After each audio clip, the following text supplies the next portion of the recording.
All right. So we have been talking about the maximum power point tracking in solar PV system.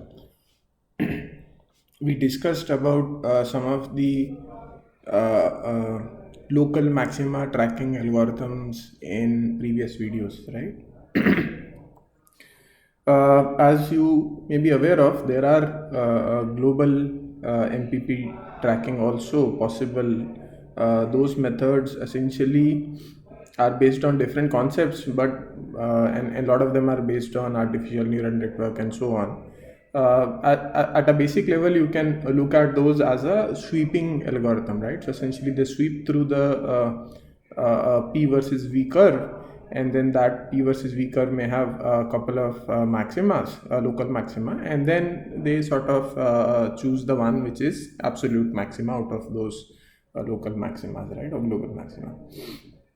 But then so yeah, certainly the global maxima point, operating at global maxima point, would give us more power than, let's say, operating at one of the local maxima point. But still, one of the question remains, that are we really getting the maximum power of what this system can actually provide? So let me try to draw a figure and explain you based on that, right? Let's say we have two series connected panels, right? Now this is panel 1, call it P1, and this is panel 2, right? Both of them are series connected. Let's say panel 1 is getting 100% radiation, but panel 2 is only getting 50% radiation, right? Or some reduced value of radiation, let's say X% radiation. Now in this case, the if I try to plot I versus V, right? As we understand the net character, if I plot the individual characteristics, then if for P1, if this is the characteristics for P1, right, and P2 is reduced, so let's say this is the characteristics for P2. Right now, as they are connected in series, the at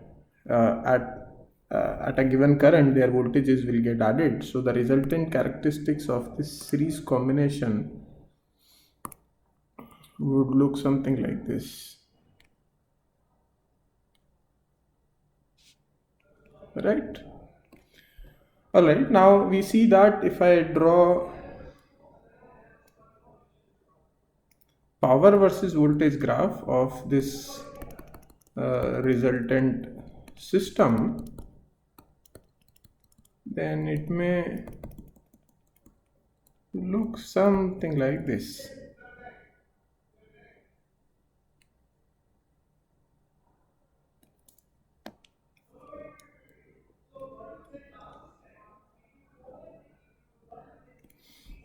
Now there are two local maximas. Let me call those points as A and B, right?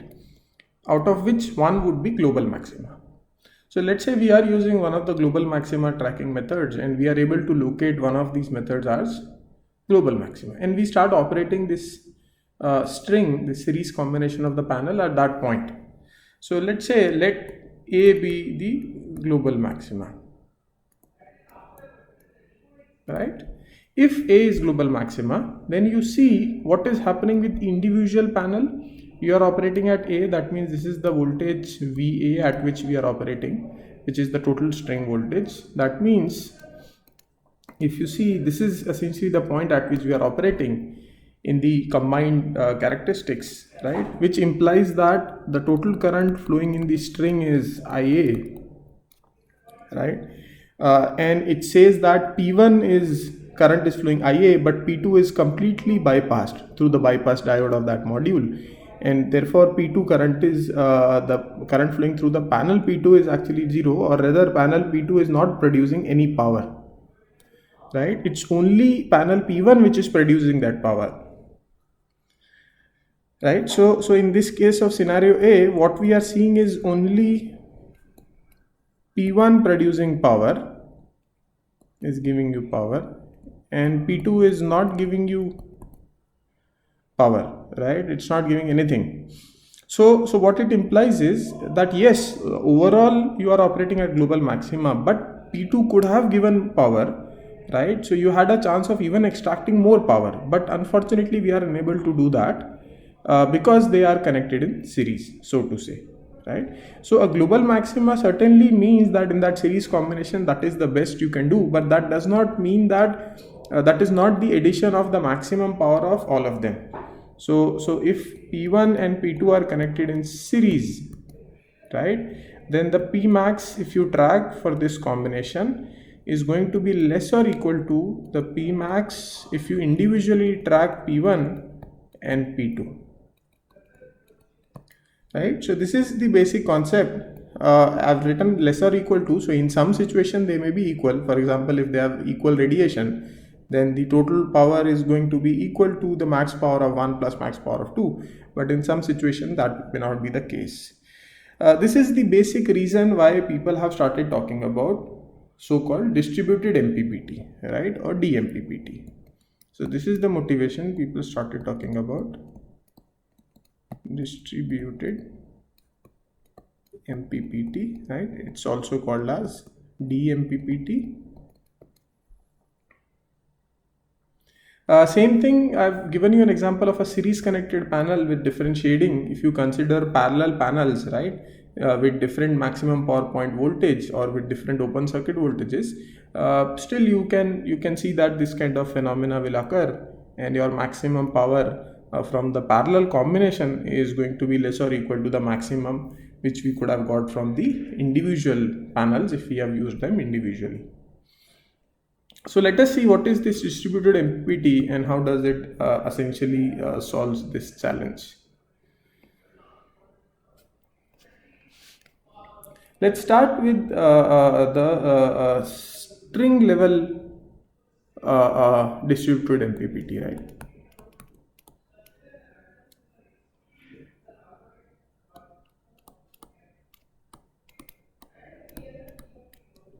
So what is string level DMPPT? Essentially here I'm talking about that there is a string of panel, right? Let's say there are few panels connected in series, right? And then in the plant these panels would then be connected to another string which also has multiple number of panels, right? And now this inverter, let's say at this point we have an inverter connected,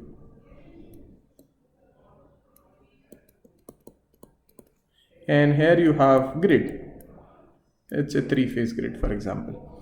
So on the DC side, let me call this as VDC. This total VDC is controlled by the inverter, right? And the same VDC is being seen by all of the strings connected in parallel, right? So now, as we discussed before, it may so happen that let's say one of the string has some of the modules shaded, right? So their overall characteristics, overall open circuit voltage, overall MPP voltage might going to be different from the MPP voltage of the first string, and therefore operating them at common string may not give the absolute maxima from both of them. You may want to operate one string at a different voltage and other string at a different voltage. So what is the solution? One solution is very straightforward, that you take, let me call this as string 1, let me call this as string 2, S2, right? So you take S1, take S2, right? You take S1, have its own DC to DC converter, right? Take S2, second string, have its own DC to DC converter, and then you connect the output in parallel. Instead of directly connecting in parallel, you connect the output of these DC-DC converters in parallel, and then this system then goes to the inverter. So this is your VDC, it is going to the inverter then. In this case, now what happens is, because you have individual DC to DC converter, even if the inverter voltage DC side is VDC, you can maintain this panel at voltage of VDC1 and the other panel at voltage of VDC2, right, by suitably choosing the duty cycle for converter 1 and converter 2, and thus you can achieve maximum power from the individual strings, right? So that way, if you see some of the solar inverters comes with, they call is quote unquote multiple MPPT, right? When they say multiple MPPT, essentially what they mean is such kind of arrangement where they do have multiple DC to DC converters at the input side, so that they can track MPP of different strings individually, right? So some inverters may come with 2 MPPT trackers, some may come with 4 MPPT trackers. The bigger one will usually come with a higher number of trackers. The smaller inverter comes with lesser number of trackers. All right, now the question is, how would you want to operate? So usually if you see these solar panels, as we were discussing before, right, they have a low voltage, and therefore usually these DC to DC converters are boost type of converters, because you would like to boost their panel voltages also. So this DC DC does two jobs. One is that it can boost the voltage if the panel voltage is low, and second role is the second role is the individual MPPT tracking. So therefore usually these DC DC are boost converter. Usually DC DC in this context is a boost converter, right, which can boost the voltage as well as do individual MPP tracking. So far so good. Now let us maybe take a situation where actually there are two strings, same situation, and it is connected to an inverter which is, let's say, hypothetically feeding a single phase grid. So let me draw that system. This is string 1 connected to boost DC DC, right? Then this is string 2 similarly connected through another boost DC DC, and then the outputs are connected in parallel, and this full thing goes to, let's say, a voltage source converter, right? Now I'm assuming that you are aware of the basic voltage source converter, or let's say this is an edge bridge inverter,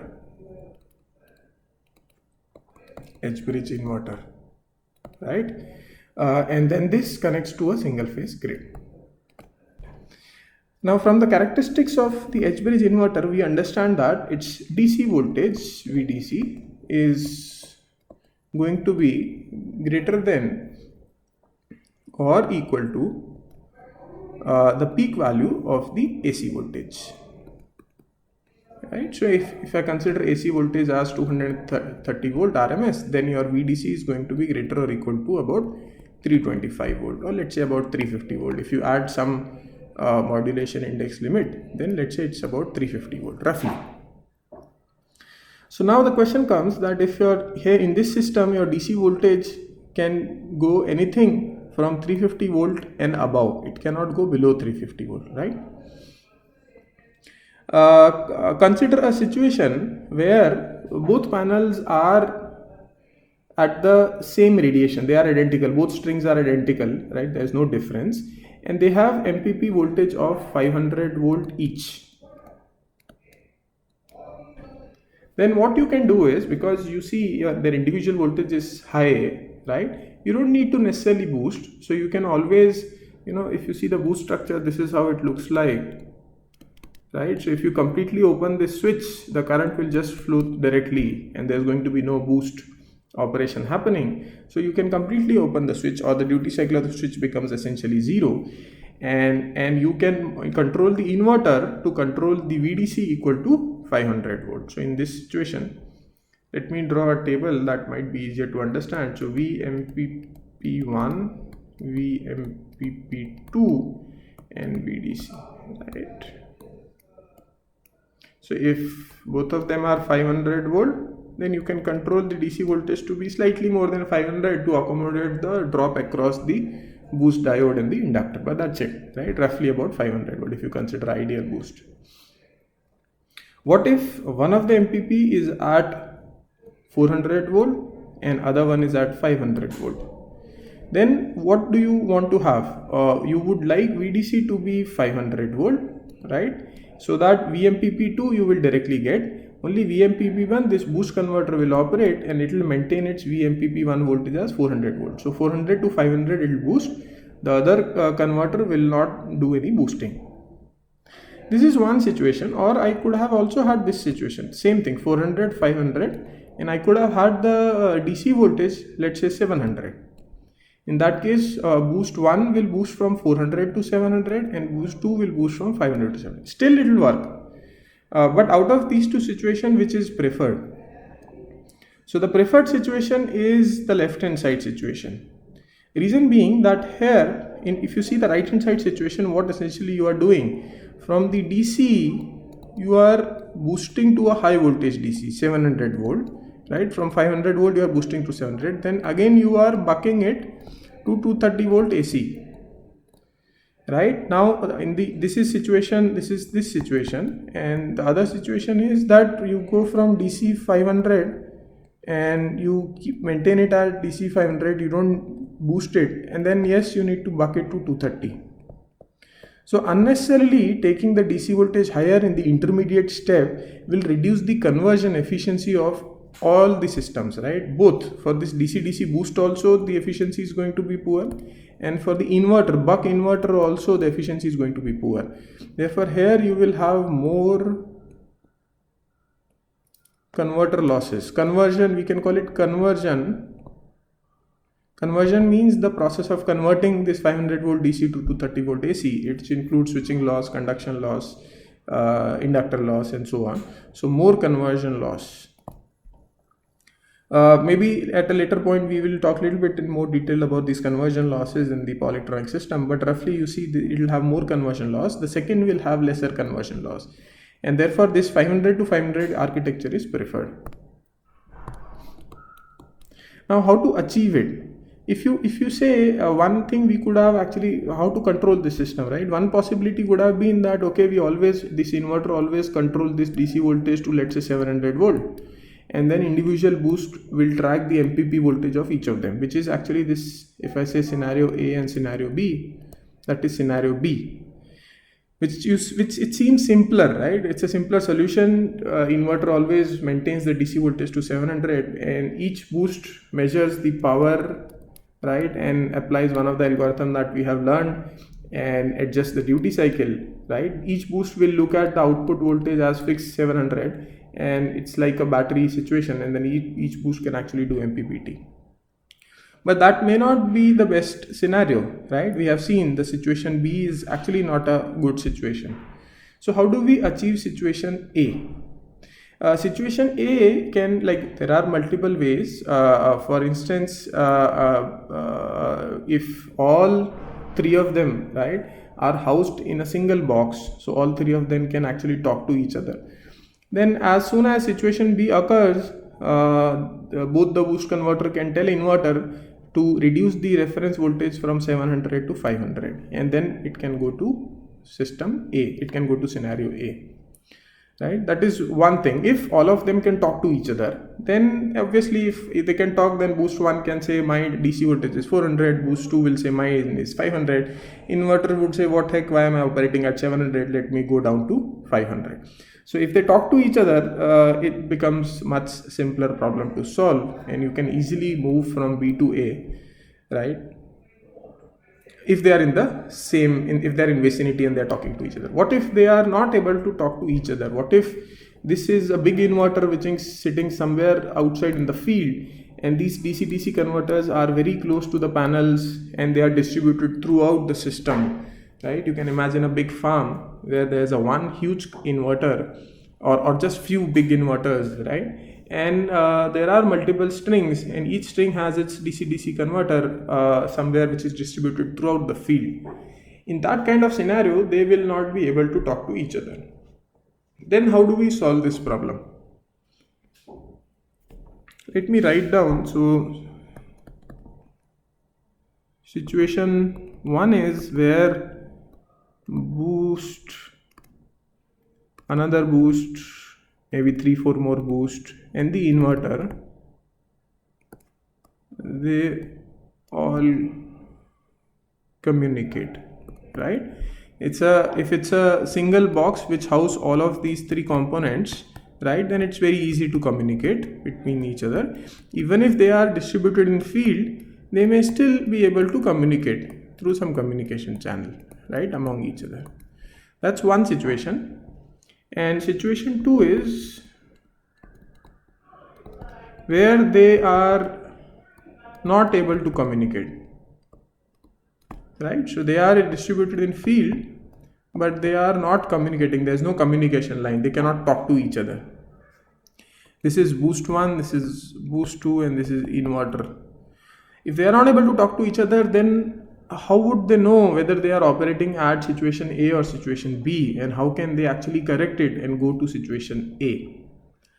There could be a lot of possibilities. If you see, a simple solution could be where each boost DC-DC tracks its MPP, right, by adjusting the string voltage. By adjusting the string voltage, S1 voltage, they track the individual MPP.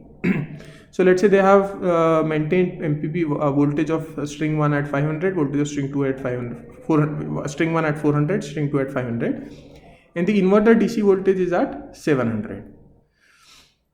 Now inverter can also do MPP tracking, right, at a much smaller sampling time. So now inverter adjusts the 700 and brings it down to 600. Individually panels are tracking. Now suddenly if this total brings 600, the individual tracking will also get disturbed. Then again this small DC-DC converter will quickly go back and ensure the panel voltage is again 400, 500. So the new point is going to be 400, 500 and 600. Now the panel inverter would feel that when I was operating at 700, my total output power was less. Why? Because of more conversion losses. At 600, my total power has increased. So that means I'm moving in the right direction. So inverter can do its own MPP and the boost converters can do their own MPP, and actually it will complement each other and you will get the resultant maximum power. Because in the next step, if this seems favorable, the next step is going to be this, right? And further, if it goes down, then this is a boost converter, so string 1 voltage will reduce, so power will reduce. So again it will come back and it will keep on oscillating, right? And this is the condition A, where it is actually going to get the maximum power. So even if these three are not communicating, you can have MPP of boost 1 and boost 2 operating independent of the MPP of inverter. The only thing you need to take care of is the boost MPP tracking of B1 and B2 is faster and the MPP tracking of the inverter is slower. How this would help is that inverter would change a voltage and then the other MPP will get tracked, and then the inverter will measure the power and see if the overall system is operating at MPP. So you can think of it as a hierarchical structure where the boost 1 and boost 2 do parallel operation of their individual MPP tracking, and then there is this inverter which tries to optimize the overall system, right, by adjusting the overall system voltage. Okay, this was about the basic algorithm, right, how to do it and how to really get the maximum power from two solar panels, although they are if they are connected through individual DC-DC converter. Now there's another, this is obviously one architecture. If you see in literature, there's another architecture which is talked about. So let's say this is the inverter and this is string 1 and this is string 2. There could be multiple of these, right?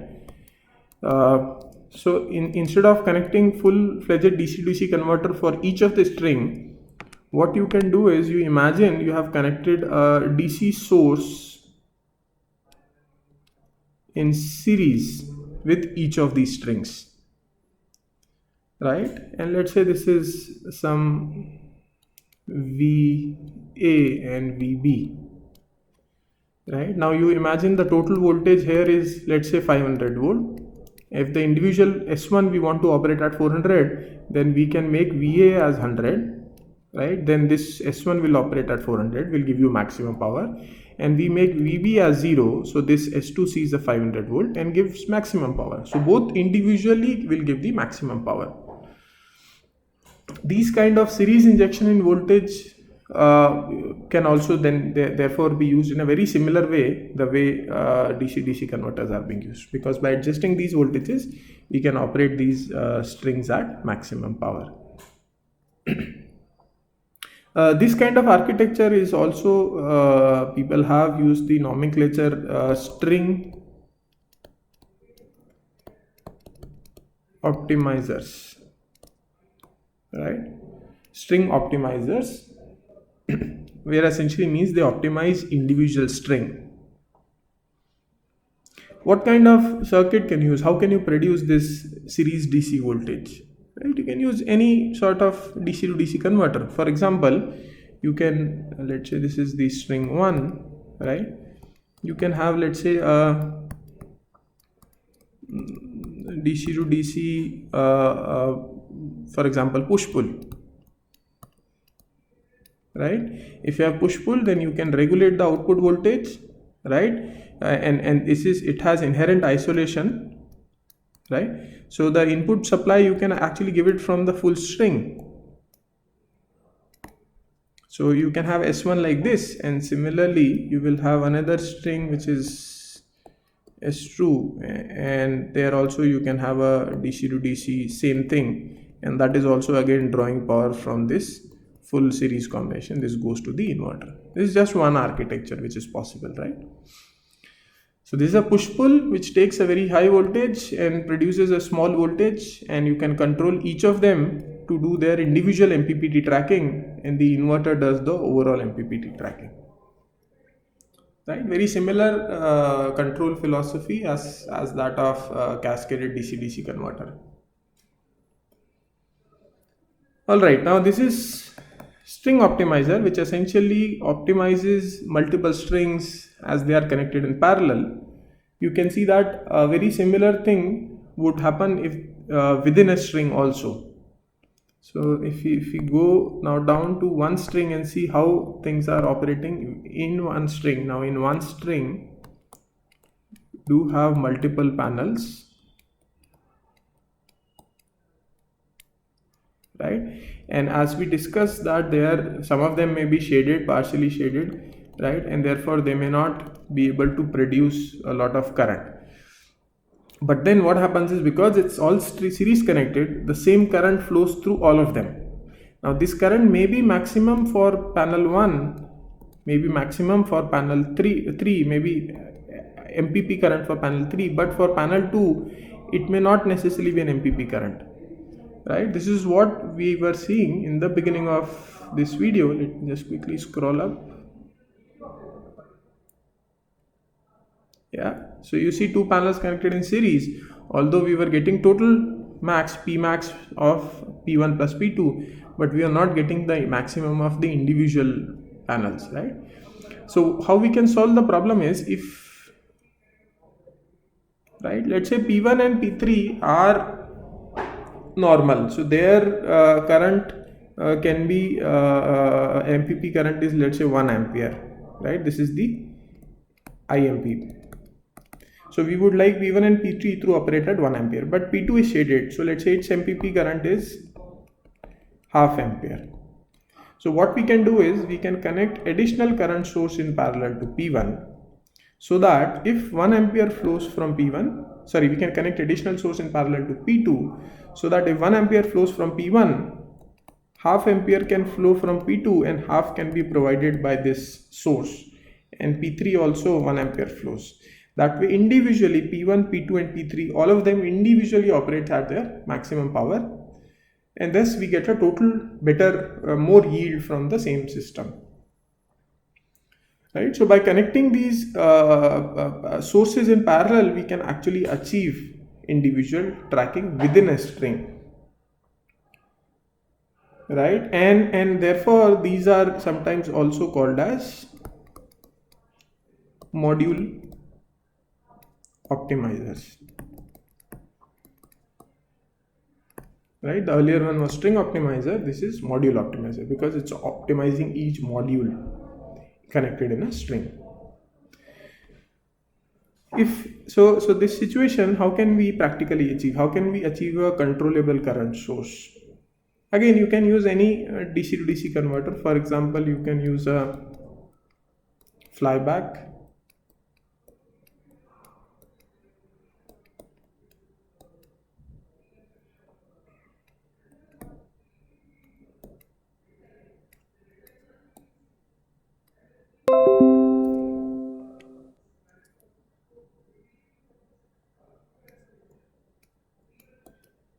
Right, and you can connect this input side of the flyback to, let's say, the total string itself, right? So you can have a lot of these individual panels, each of them with their own this system, right? And the total, on this side you can actually connect it to the total string. So you can draw a little bit of power from this total string, right? And thus force a current I on the secondary side of the flyback, and thus taking away the current from the panel. And you can have this system for each of the module or each of the panel, and thus you can individually control these flyback converters with their duty cycles, thus controlling their individual current, and you can optimize the overall system. Right, this is a module optimizer. If you see in general, yes, as we are adding more and more power converter, the cost is going up, right? Now, because there was a panel, now we are adding one converter for each panel and so on. So cost is increasing and so on. So there are, I mean, if you see literature, there are different kinds of circuit, different kinds of topologies proposed for achieving some of these objectives. I'll quickly talk about one such simplification, right? For example, if you have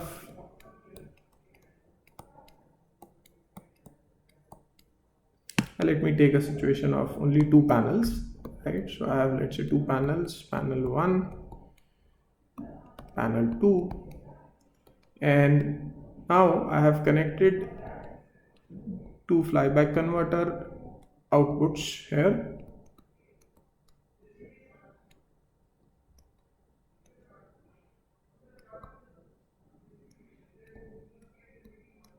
And instead of connecting multiple primary, I have connected through a common primary.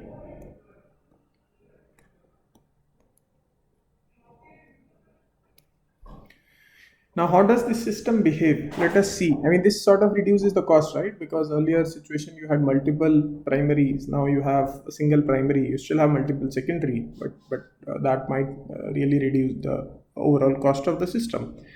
But how will this operate now? Let's say these two panels,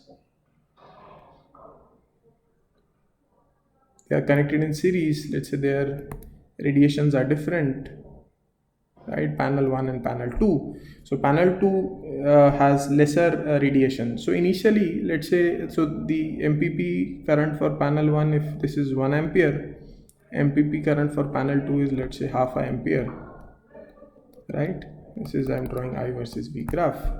So let's say initially the inverter sets the total DC voltage VDC, right, which is the total DC voltage VDC, which is the same as this one, VDC. Inverter sets the total DC voltage such that the current that is flowing through this string is 1 ampere. So both panels are giving 1 ampere. So if both are giving 1 ampere, then you can see that P2 essentially is bypassed, right? So P2 will have a bypass diode, module P2. So most of the current is actually flowing through this bypass diode. Nothing is flowing from the panel. And therefore the voltage across P2 is 0. So this is V2 is equal to 0 volt. Right? Now, and this will be some finite volt, let's say V1. Now if you see the flyback operation for multiple outputs, you can understand that if these diodes are ideal, if the diodes D1 and D2 are ideal, right, only one of the diode will conduct, and the diode will conduct if you have same turns ratio N1 N1 here, right, sorry, not N2, N1 N1 same turns ratio, then only the diode will conduct which will have a lesser output voltage. So in this case, if this is at 0 volt, only diode D2 will conduct, D1 will not conduct, and D2 will push power into this output 0 volt output. Right? I'll quickly talk about that also, why that happens. So this is situation is very similar to common cathode configuration, right? This is a kind of a common anode configuration, right? So if you have two diodes connected in parallel in a common anode configuration, right, the diode which has a lesser voltage will conduct, right? So if V1 is less than V2 implies D1 will conduct, and if V2 is less than V1 it will implies D2 will conduct, right? This is common anode configuration, right? You can also you can watch some of the other videos I've made in for the power electronics course, right? And you can read this concept in a little bit more detail. So based on that concept, now if you see here, if the turns ratios are equal, that means the anode voltage of D1 and D2 are same, right? So both the diode D1 and D2 can be assumed to be connected together from the anode side, and from the cathode they have different voltages, right? So therefore, if the same concept applied here sort of tells us that the panel which will have which will be shaded will start getting current, and the other panel will not get any current from this arrangement. So okay, so now D2 starts supplying a little bit of current, the average current flows from here, right? And thus the current distribution changes. So panel 1 then provides 1 ampere, but panel 2 is now only supplying, let's say, 0.8 ampere. And 0.2 ampere is coming from this flyback arrangement. Still, you see, because the MPP voltage of panel 2 is 0.5 ampere, right? So if panel 2 is operating at 0.8 ampere, still its voltage is going to be 0. Even if it becomes a little bit more, it will still be less than that of panel 1. So if you increase the duty cycle, right, and push more current, all the current will continue to flow in P2 and none of it will flow to P1, until the point where both the panel voltages become equal, right, which is essentially the situation when both of them individually would operate at MPP, right? Thus and then once you increase that, then you will see that current is flowing in both D1 and D2, right? So you have to control in such a way that not all the diodes conduct, so you limit your duty cycle based on that, and that can give you a very reduced cost module optimization.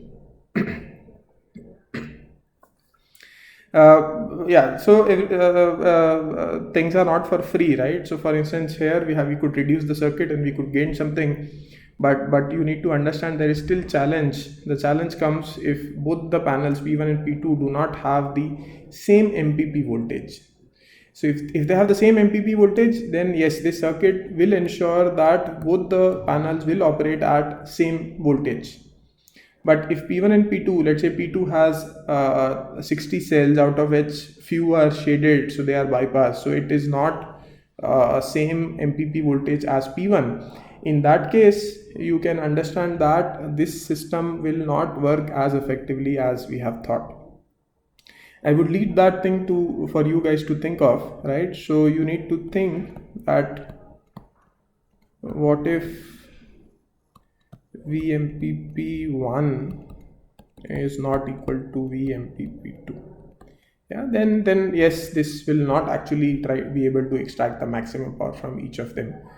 So there is certainly trade-off exists if you try to reduce system, reduce cost, and so on. Okay, so yeah, so that's it. That's sort of a brief discussion on the distributed MPPT or DMPPT, right? You can read more in literature how people have, and not just research paper. There are companies who are utilizing the DMPPT, and there are companies from the beginning itself. They have been, advertising DMPPT. My take on DMPP is that it used to be much more popular, right? Because it could actually extract maximum power from each panel and each string and so on. But what happened is as the time passed, the cost of the panel started reducing, right? So now even if by putting these distributed MPPT you can, let's say, achieve a total gain of 5%, right? So if earlier, if the total system output was let's say 1 kilowatt, right? Now system output, this is without and this is with distributed MPPT. So without, if the system output was 1 kilowatt, now let's say with, it has become 1.055% more. So yes, total power is increased, so the revenue would be more for the plant owner. But the question is that this increase in 5% comes at a cost of DMPP, right? As we see that DMPP does include some circuits, right? It's not only about control, it does include some circuit. So if we do this, then the cost increases. The question comes that, can we, instead of installing this DMPP, why can't we just increase the panel, right, and use more panel, right, and then still get 1.05 kilowatt of output. So as the panel cost reduced, this trade-off started going in favor of panels, right? And yes, if panel cost is very high, then to get the same extra power is going to be much more expensive, and therefore it's easier to use this extra circuit rather than putting more panels. But if the panel cost is low, that goes toward in favor of putting more panel instead of really using this DMPP. And yeah, I mean, it's not only panel cost but also the land cost and so on. But roughly, if you see, if the improvement is of the order of 5%, there are a lot of other competition or competitive things that can be used rather than going for DMPPT. Now that said, is true if you have a big farm, but if you talk about smaller systems, that does not necessarily make sense. So for example, if you talk about rooftops, right, you have limited space, right? You have you may have several obstacles, right? There may be trees nearby, there may be electricity poles and so on, right? So a high scope of shading, and these two things combined sort of favors the use of DMPPT, right, instead of really increasing the panel size. But yes, if you talk about land mounted big installations, right, also known as big system, also known as, let's say, a PV plant,